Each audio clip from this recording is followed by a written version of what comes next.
S மக்களே, இன்றைக்கும் நான் கொஞ்சம் லேட்டாக தான் வந்திருக்கேன் ரிவ்யூக்கு. ரொம்ப சாரி. நாளைக்கு என்னோடய பாப்பாவுக்கு பர்த்டே. ஸோ வீட்டில் டெக்கரேஷன் அது இதுன்னு கொஞ்சம் வேலை இருந்துச்சு. அதெல்லாம் முடிச்சுட்டு அதுக்கப்புறம் நான் பார்த்துட்டு இப்போ ரிவ்யூ போட வரதுக்கு இவ்வளோ நேரம் ஆயிடுச்சு. ஸோ நீங்கள் எல்லாம் காலையில் ரிவ்யூ பார்த்துட்டு எனக்கு உங்களோட கமெண்ட் ஷேர் பண்ணிக்கோங்க. இன்னும் கொஞ்சம் சப்ஸ்கிரைபர்ஸ் வந்தால் நம்ம அட்லீஸ்ட் அதை மானிட்டைஸ் பண்ணுற சப்ஸ்கிரைபர் ரேஞ்சாவது ரீச் பண்ணிடலாம். ஸோ ப்ளீஸ் சப்ஸ்கிரைப் பண்ணுங்கள். நான் முதலே கேட்டுக்கிறேன், ஏன்னா வீடியோ முடிவில் கேட்டால் நிறைய பேருக்கு தெரியறதில்லைன்னு நினைக்கிறேன். ஸோ இப்போயே கேட்குறேன், ப்ளீஸ் அந்த சப்ஸ்கிரைப் பட்டனும் அந்த லைக் பட்டன் மட்டும் லைட்டாக தட்டி விட்டுட்டு ரிவ்யூக்குள்ளே வந்துட்டிங்கன்னா நம்ம ஜாலியாக போயிடலாம். ஓகேவா? ஸோ என்ன ஆச்சுன்னா, காலையிலேயே வந்து நம்ம நடிப்பு அரக்கி ஸ்டார்ட் பண்ணிட்டாங்க. காலையில் பலியாடு திவ்யா. ஆக்சுவலாக அமித்துக்கும் திவ்யாவுக்கும் சரியாக ஆக மாட்டேங்குது.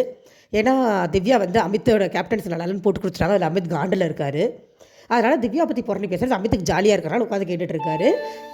இவங்க வந்து எனக்கு அந்த பொண்ணோட பேச பிடிக்கல, நான் எதுக்கு நின்று பேசணும், எல்லோரும் என்னை போய் பேசுன்றீங்க. அந்த நேற்று திவ்யா ஒரு விஷயம் எடுத்தாங்க இல்லையா, அந்த மாதிரி அட்ரஸ் பண்ணுறேன் இப்போ அப்படின்னு சொல்லிட்டு, அதுக்கு நான் ஏன் பதில் சொல்லணும், இன்டெரக்டாக பேசுகிறாங்க, நான் சொல்கிறதுக்கு நீங்கள் பதில் சொல்கிறீங்களா, அப்போல்லாம் என்னால் சொல்ல முடியாது அப்படின்னு நம்ம நடிப்பறக்கி சொல்லிட்டு இருந்தாங்க. ஏன்னா அமித் வந்து உங்களுக்கு அவங்க மேலே அவ்வளோ குறை இருந்ததுனா நான் எல்லாரையும் கூப்பிட்றேன், நீங்கள் நடுவில் சொல்லுங்கள், அவருக்கு திவ்யா முகத்திரையை கிளிக்கணும் அப்படின்ட்டு, அப்போ தான் அவங்க பண்ணுற தப்பு தெரியும் அப்படின்னா இந்த அம்மாவாக உருட்டிகிட்டு இருக்குது. எல்லாமே பொய். இந்த அம்மா என்ன சொல்லுதுன்னா, அந்த சோப்பு மாப்பு டாஸ்கில் வந்து ஜெயிலுக்கு என்னை வந்து ஒர்ஸ்ட் பெர்ஃபார்மராக போட்டுட்டு வந்து சாக்கு சொன்னா அப்படிங்குது. ஆக்சுவலாக அப்போ வந்து ஒர்ஸ்ட் பெர்ஃபார்மராக போட சொன்னதே சாண்ட்ரா தான். கனி என்னமோ பெரிய வில்லி மாதிரி பில்டப் பண்ணி கனிக்கோட போனால் எனக்கு பயமாக இருக்குது, நான் வந்து திவ்யா உங்க கூட போய்க்கிறேன், திவ்யா எல்லோரும் என் பேரை சொல்லுங்கன்னு இதுதான் சொல்லுச்சு. இப்போ அப்படியே மாற்றி அமித் கிட்ட பொய் சொல்லிட்டு இருக்குது. இதை மக்கள் பார்த்துட்டு இருக்கோம், நம்மளுக்கு தெரியாதுன்னு நினைக்குதா, அது கேம்லேயே நடிச்சு பண்ணதா இல்லை அது கேரக்டரே அப்படி தான் எனக்கு தெரில. என்னோட கெஸ் என்னன்னா, எல்லாருக்கிட்டையும் இப்படி மூஞ்சியை திருப்பிட்டு முறையை திருப்பிட்டு போகிறத பார்த்தா சாண்ட்ராவோட கேரக்டரே அப்படி தான் புள்ள இருக்குது. சும்மா சாண்ட்ரா அப்படின்னு கூப்பிட்டா நீங்கள் என்னை கோபா கூப்பிட்டேன், ஐயோ நீ பயங்கர கெட்ட, உங்ககிட்ட நான் பேச மாட்டேன். அவங்க லைஃப் ஸ்டைலே அப்படி தான் இருக்கும் போல். ஏன்னா இன்றைக்கி கடைசி ஆஃபில் ஒரு பிஹேவியர் பண்ணாங்க, கேவலத்தோட உச்சக்கட்டமாக இருந்தது. சீரியஸாக நான் சொல்கிறேன். இதை பேசி முடிச்சதுக்கப்புறம் எல்லோரும் உள்ளே போய் உட்காராங்க. 11th வீக்கு உருப்படாத ஆளுங்களாம் உள்ளே இருக்காங்க. அதில் பாராட்டு வேறு எதுக்கு செய்கிறாரு தெரியல பிக் பாஸ். கேப்டன்சி டாஸ்க் கூட தொடங்கலான்னு சொன்னாங்க. இதில் வந்து கேஸில் ஜெயித்தவங்க வந்து கேப்டன்சி டாஸ்க்குனாங்க. அதுவே ரொம்ப ரொம்ப ரொம்ப ரொம்ப கேவலமான டிசிஷனை பொறுத்த வரைக்கும். வாதாடி கஷ்டப்பட்டு ஜெயித்தவங்களுக்கு எந்த விதமான இதுவும் இல்லை. விக்ரம், அரோரா, சபரிலாம் அவ்வளோ அழகாக வாதாடினாங்க. அவங்களெல்லாம் விட்டு போட்டு சும்மா வந்து கூட்டில் நின்று 5 பேரை இதுக்கு போக சொல்லிட்டாங்க. போன வீக் தலைவரை அவித்தும் போனார். வினோத்து, பார்வதி, அரோரா, ஆதிரை இவங்கெல்லாம் போகிறாங்க. எல்லோரும் போனாங்கன்னா ஆளுக்கு ஒரு ஹெல்ப்பர் சூஸ் பண்ணோம். வினோத் முதலே கமருதீனை சொல்லிடுறாரு. இதில் பார்வதிக்கு வந்து கமருதீன் தனக்கு வரல, அதில் ஒரு குறை வேறு. அங்கே என்ன நடந்ததுன்னா, பார்வதிக்கு போகிறதுக்கு ஆக்சுவலாக யாருமே ரெடியாக இல்லை, அதுதான் உண்மை. ஏன்னா மேடம் சம்பாதிச்சு வச்சுருக்கிற சொத்து அப்படி. அதுக்கப்புறம் வினோத் கமருதீனை சொல்லிட்டாரு. ஆதிரை வந்து சபரியை கேட்டாங்க, அரோரா வந்து எஃப்ஜேவை கேட்டாங்க. அமித் வேறு வழி இல்லாமல் கடியை எடுத்துக்கிட்டாரு. மிச்சம் தான் திவ்யா சாண்ட்ரா தான். அதில் யாரையாவது ஒருத்தர் சூஸ் பண்ணும்போது திவ்யா கொஞ்சம் ஸ்ட்ராங்காக இருப்பாங்கன்னு சொல்லி பார்வதி திவ்யாவை சூஸ் பண்ணாங்க. எஃப்ஜேலாம் ஓட்டிகிட்டு இருந்தார். நீ பாருன்னு கூப்பிட்டு திரும்பி பார்க்கல தானே திவ்யா, இனிமேல் மெதுவாக கூப்பிடாம திரும்பி பார்த்து தான் ஆகணும் அப்படின்னு சொல்லி கிண்டல் பண்ணார். அப்புறம் இந்த டாஸ்க்கு லெட்டர் படிக்கும்போது யாரோ நடுவில் புது பேசுகிறாங்களே பார்வதி தானே அப்படின்னு ஒரு மாதிரி கிண்டல் பண்ணிட்டே இருந்தாங்க உள்ளே போகிற வரைக்கும். பட் அதெல்லாம் திவ்யா டாஸ்கில் காட்டல. ரொம்ப டீசெண்டாக நீட்டாக விளையாடாங்க. திவ்யாவோட சொல்லிட்டே இருந்தாங்க, நீ பவளை நீ வந்து ரூல்ஸை மீறினா அப்படியே மேலே ஏறி நின்றுவேன் அப்படின்லாம் சொல்லிட்டு இருந்தாங்க. பட் உள்ளுக்குள்ளே போய் டாஸ்கில் கேப்டன்சி டாஸ்க் நீட்டாக விளையாண்டாங்க. ஒன்றும் இல்லை, கண்டஸ்டன்ஸில் கீழே படுத்துக்கூட ஒரு பேஸ்கெட் இருக்கும். அப்படியே பின்னாடி இருக்கிற ஹெல்ப்பர்ஸ் வந்து அவங்கள தள்ளடும் காலை பிடிச்சி அவங்க வந்து பேஸ்கெட்டில் இருக்கிற ஒரு ரூபாய் பாலை கலெக்ட் பண்ணோம், அவ்வளோதான். அதில் வந்து கமருதீன் தள்ள வினோத் வந்து நிறைய பால் கலெக்ட் பண்ணார். நான் லைவில் பார்த்தப்ப எனக்கு வினோத் வந்து அவரே நிறைய தள்ளிக்கிட்ட மாதிரி இருந்தது ஃபோர்ஸ் கொடுத்து. பட் அது தப்பு இல்லையா என்னன்னு தெரில. ஸோ அது வினோத் தான் ஜெயிச்சார் 32 பால். பட் எல்லாருமே 28, 29, 30 தான் எடுத்துருந்தாங்களே, ரொம்ப கம்மியாலாம் யாரும் எடுக்கலை. சுபிக்ஷாவும் இருந்தாங்க, அவங்க விக்ரமை சூஸ் பண்ணியிருந்தாங்க. ஓகே, ஸோ இதை போட்டு இது வினோத் உள்ளே வராரு. இந்த டீம் பிடிக்கும்போது சும்மா இருப்பாங்களே நம்ம ஆளுங்க, அதில் தான் கசமுசவே ஆரம்பிச்சது. முதல்ல கிச்சன் டீமில் 6 பேரை போடுறேன்னு சொல்லிட்டு ஆதிரை, அரோரா, சுபிக்ஷா, திவ்யா, எஃப்ஜே, அமித்தை போட்டு வச்சுருந்தாரு. அப்புறம் 6 பேர் வேண்டாம், இங்கே ஆளே கம்மியாக இருக்குன்னு சொல்லி அமித்தை தூக்கிட்டார். ஸோ விசில் வாஷிங் டைமில் வந்து கனியும் சபரி அந்த மாதிரி இருந்தாங்க. பாத்ரூம் கிளீனிங்கில் வந்து இவர் அமித்தோ விசில் வாஷிங் தான். பாத்ரூம் கிளீனிங்கில் வந்து விக்ரமும் கமருதீனும் அவங்க வந்து ஹவுஸ் கிளீனிக் ஹெல்ப் பண்ணுறேன்னு சொல்லியிருந்தாங்க. ஹவுஸ் கிளீனிங்கில் வந்து பார்வதியும் சாண்ட்ராவும். இங்கே தான் பிரச்சனையாக ஆரம்பிக்குது. இப்போ வந்து பிக் பாஸ் ஒரு அனௌன்ஸ்மெண்ட் சொல்லியிருந்தாரு, வீட்டை இந்த வாரம் நீட்டாக வச்சுக்கோங்க அப்படின்னு. அதனால் கேப்டன் என்ன சொல்கிறாரு, வேலைக்கு சாப்பிட்டோடனே அந்த கிச்சன் கவுண்டர் கொஞ்சம் தொடச்சிருங்க, சாப்பிட்ற டைனிங் ஏரியாவை தொடச்சிருங்கன்றாரு. இது ஹவுஸ் கிளீனிங் பண்ணுற வேலை தானே, ரொம்ப சிம்பிளான விஷயம். இதுக்கு பார்வதி பிடிச்சிக்கிச்சு. அந்த ஏரியாவில் இப்போ 3 வேலையெல்லாம் க்ளீன் பண்ண முடியாது, ஒரு வேலை தான் க்ளீன் பண்ணுவோம், நைட்டு மட்டும் தான் பண்ணுவோம் அப்படின்னு ஒரு பிரச்சனை. இதில் வந்து சாண்ட்ரா வந்து நல்லா பார்வதி ஏற்றி விட்டு டப்புனு வாயை முடிக்கிச்சு. ஓகே இவளே கத்துறா நம்ம பேச வேணாம்னு வாயை முடிக்கிச்சு சாண்ட்ரா. அப்புறம் இதுக்கப்புறமா பேசுகிறாங்க. இந்த கிச்சன் டீமில் இருக்கிறவங்கள காண்டாராங்க. ஏன்னா இந்த பொம்பளை கிச்சன் டீமை துடைக்க சொல்லுது. அது ஒரு சின்ன ஏரியா தான், அவங்க தொடச்சிட வேண்டியதான் அப்படிங்குது. அதே சின்ன ஏரியா தான் உனக்கு, நீ தான் வெளியில் இருக்க, அவங்க கிச்சனுக்குள்ளே இருப்பாங்க, தொடச்சுட்டா குறைஞ்சி போயிருவியா? அதுக்கு வேறு டாய்லெட் டீமில் இருக்கிற 2 பேர் வேறு ஹெல்ப்பர்ஸ் வேறு, அவங்களோடையும் சண்டை. இந்த வாக்குவாதைக்கு முடியுது. வினோத் திட்டி முடிக்கிறாரு. குறுக்க பேசாத பார்வதிக்கிறார். என்னையை மட்டும் சொல்கிறடா அப்படின்னு இவர் வினோத்தை மரியாதை எல்லாம் போடுறாரு. அமித் கிட்ட நீ போடுறடா அமித் ஒரு மரியாதை எல்லாம் பேசி அந்த இடத்துல வேறு கன்றாவே ஆக்கிருச்சு.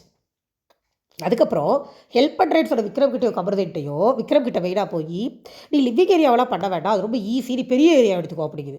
கிளீனிங் டீம் அதுதான், இவங்க ஹெல்ப்பர்.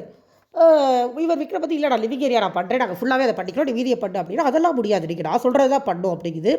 அது எப்படி பண்ணுறது, நாங்கள் சொல்கிற ஹெல்ப் தானே பண்ண முடியுங்கும் போது உடனே வந்து இங்கே பாருங்கள் பிக் பாஸ் எனக்கு அடியாயத்து பாருங்கள் இவங்க எல்லாம் ஓவராக பண்ணுறாங்கன்னு கண்டபடி பார்வதி பேசி விக்ரம் டென்ஷன் ஆகிட்டார். இன்னொருத்தர் தான் இங்கே பாருங்கள் தலை இப்படிலாம் பேசுகிறாங்க, நாங்கள் ஹெல்ப் தானே பண்ணுறோம் அப்படின்ற உடனே இது வந்து ஏதோ சமாதானப்படி இல்லைடாங்கிறது அப்போ கரெக்டாக விக்ரம் சொல்லிட்டாரு. இவர் நீ பேசுகிற டோனில் 1% நான் பேசியிருந்தா கூட நீ கழுத்தை பிடிச்சிருப்பேன் என்ன அப்படின்ற உடனே அதுக்கப்புறம் ஒரு மாதிரி சமாதானம் ஆகி அதுக்குள்ளே அமித்து அதில் கிண்டல் பண்ணிருந்தாங்க. அவன் சும்மாவே கழுத்தை பிடிப்பா, ஒன்று நாள் கழுத்தை பிடிப்பா அப்படின்னு கிண்டல் பண்ணிருந்தாங்க. அதெல்லாம் நல்லா இருந்துச்சு. ஸோ பார்வதியை பற்றி எல்லாருக்கும் தெரியுது, தேவையே இல்லாமல் இடம் கொடுத்துட்ருக்காங்கன்னு தான் நான் சொல்லுவேன். இதுக்கப்புறமா ஏன்னா இப்போ சாண்ட்ராகவே அதான் பண்ணுறாங்க, அது ஒரேடியாக பண்ணுது சரி தான் போடின்னு விடாமல் அது பின்னாடி சுற்றின்னு இருக்காங்க அறிவு கிட்டத்தனமாக. அதுலேயும் அமித்தெல்லாம் வந்து சாண்ட்ராக்கு போய் கூஜா தூக்கிட்டு பின்னாடியே போகிறாரு, என்ன கர்மமோ தெரில. இவங்க இதை பேசி முடிச்சு அதுக்கப்புறம் எப்படியோ ஒரு மாதிரி சமாதானம் ஆளுக்கு எங்கெங்கே படுறன்னு ஒரு முடிவை பண்ணிக்கிட்டாங்க. சாண்ட்ரா மூஞ்சியை தூக்கிட்டே சுற்றுது. அது என்னதான் அது மூஞ்சியில் எதுக்கு என்னத்தை தான் அப்படி இருக்குமோ, என்ன லேடியோ என்ன மனுஷ ஜென்மோனே தெரியல அது எனக்கு. அதுக்கெல்லாம் ஃபேன்ஸ் வேறு இருக்கீங்க, ஓட்டு வேறு போடுறாங்க, ஒரு பண்ணு முறையில் பார்வதிக்கு அப்படி வரைக்கும் ஓட்டு வரும்போது இவங்களுக்கு வராதா, வரலோடு பெருசாக ஆச்சரியம் இல்லைன்னு வைங்க. அதுக்கப்புறமா கேட்டால் இந்த பார்வதி கமருதீன் ஒரு லவ் ட்ராக் ஒன்று ஓட்டுச்சுங்க இந்த கேப்டன்சி டாஸ்கில் வந்து கமருதீன் வந்து பார்வதிக்கு சப்போர்ட் பண்ணலான்னு ஃபஸ்ட்டு இது கத்திட்டு இருந்துச்சு. அப்புறம் கமருதீன் ஒரு இடத்துல எகிற உடனே இது வாய முடிக்கிச்சு.